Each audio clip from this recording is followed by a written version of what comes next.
Welcome to our channel where we make life insurance simple and straightforward. Welcome to our channel where we make life insurance simple and straightforward.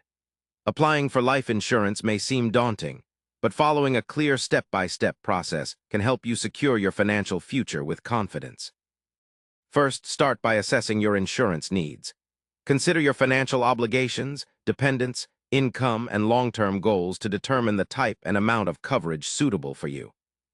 Next, research different life insurance policies such as term life, whole life, or universal life insurance, and understand the benefits and limitations of each.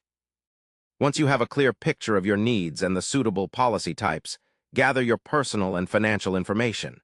This usually includes your social security number, income details, medical history, and lifestyle habits.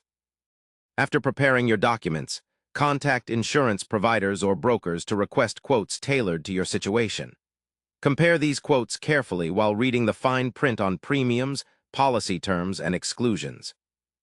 When you select the best policy, proceed to fill out the application form accurately and honestly to avoid issues later. You may also need to undergo a medical exam, depending on the policy type and amount of coverage. Upon completion of your application and any medical assessments, wait for the insurance company's underwriting process to finalize. This step involves their evaluation of your risk factors to approve the coverage. After approval, review your policy documents thoroughly to ensure all details are correct and the coverage meets your expectations before signing. Finally, set up your premium payment method and keep your policy documents in a safe place for your records. By following these steps carefully and patiently, you'll be able to secure life insurance that protects you and your loved ones effectively. Remember, life insurance is a vital part of your financial planning and peace of mind.